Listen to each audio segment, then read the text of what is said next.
Welcome to Accelerated Velocity, the podcast that helps you move faster, smarter, and more strategically in the rapidly evolving world of AI.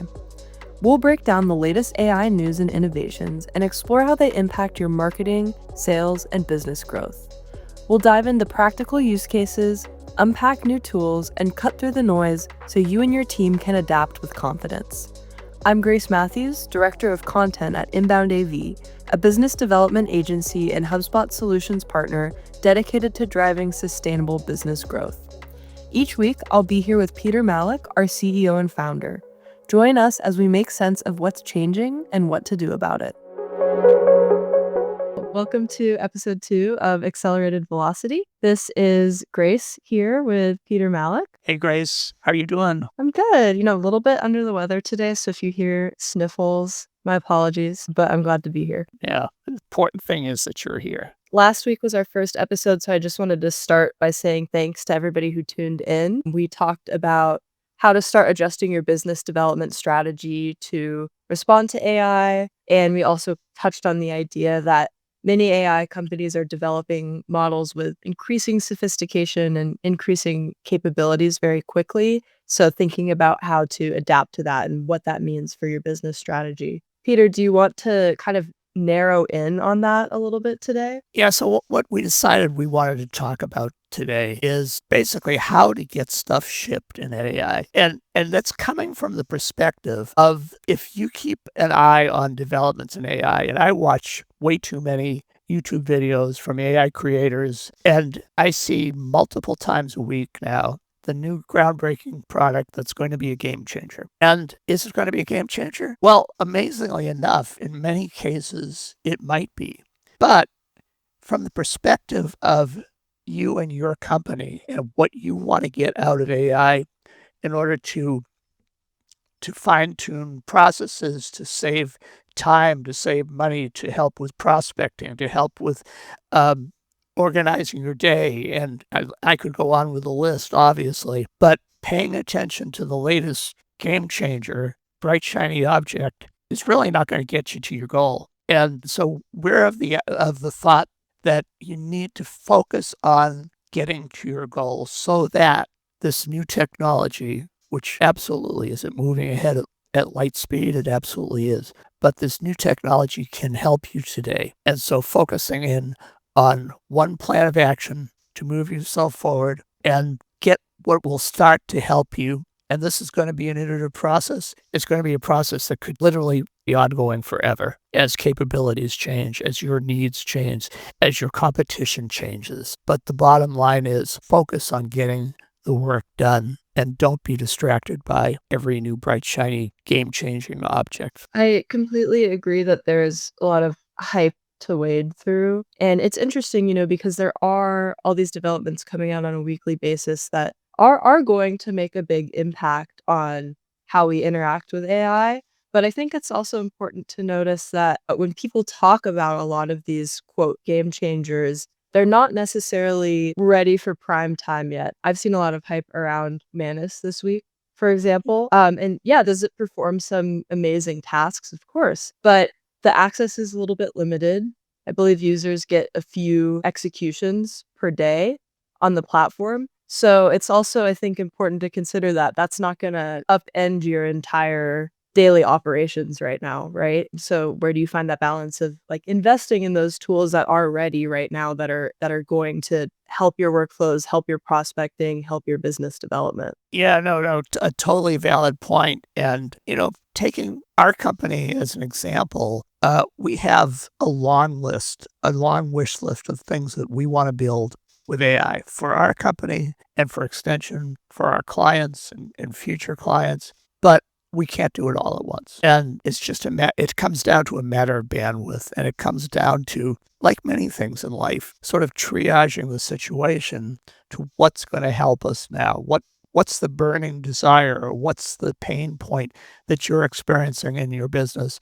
And how can AI help alleviate that pain point right now? And to your point, Manus is not ready for prime time. There's limited access. It's not a viable solution right now. So feel that, focusing on the solutions that are viable and really sort of for at least a small period of time, having tunnel vision of like ignoring all the changes and getting an MVP, minimal viable product of what you need right now to help your business, getting that shipped and have it start to help your business. Yeah, that's a great point. I think especially in, coming from our industry, business development, where there's so much emphasis on staying adaptable and staying current with, any new developments that are going to be beneficial strategically, which of course is always important, but that approach isn't going to serve you if you're not also investing the time of actually becoming fluent in the tools that are available to us right now. So I guess I'll turn this back to you. Yeah. How would you say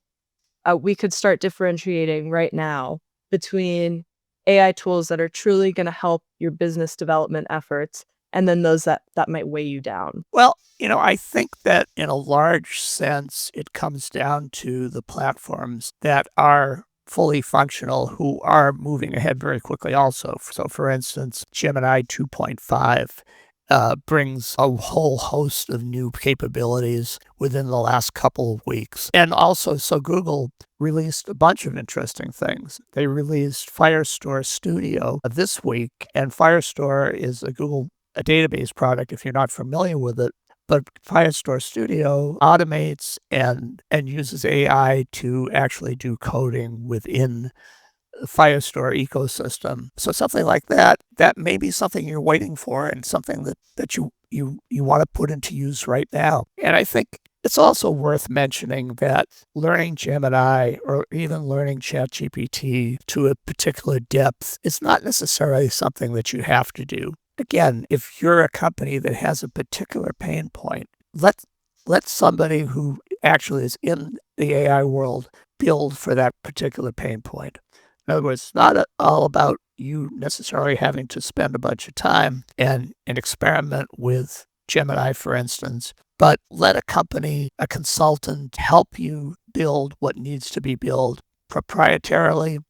It could operate within your CRM as it could with, for instance, HubSpot and other CRMs that have open API type capability. And don't worry about it. Basically, get done what you need to get done. Just as you might hire somebody to build a workflow in HubSpot that you need some input on. A really sort of great plan of action would be to sit down and figure out, what is my wish list? I'm experiencing these pain points, and obviously some are more impactful than others, but to put together a list of like, in a perfect world, I would love something that could help me with this, and then speak to consultants within the AI world who can help you build that. And it doesn't mean you have to hire them right now, but I think it can be very, very informative as to what possibilities there are out there and can really direct your thinking about what the next best step is. Yeah, absolutely. And not even to speak with someone on how to build something, but to know what's already out there too. I mean, looking for the simplest solution first is always the answer. And the more literate you are on what resources are out there, I think that, that helps cut costs, that helps makes things easier for your team. Again, it is that important balance of not getting bogged down in so much of the weekly updates and hype that we're getting surrounding this topic, but still staying informed enough to be kind of literate in the conversation. I agree. In our first episode, we talked about agent.ai. And for those who haven't heard the first episode, which is probably a lot of you, Agent.ai was founded by Dharmesh Shah, who's the co-founder of HubSpot, and he's the chief technical officer of HubSpot. And it's an absolutely free platform. Right now, their roadmap is to keep it free. And on Agent.ai, there are a number of useful agents that you could make use of today for free that do such diverse things as get a summary of a YouTube video, a transcript that summarizes a YouTube video. It can be research done about your visibility in AI search. There are just a number of things. There are thousands of AI agents. It's also really easy for you to build and learn to build AI agents within agent.ai. So One of the piece of news that we have is that Agent AI is partnering with us to offer a free 2-hour seminar on AI in general,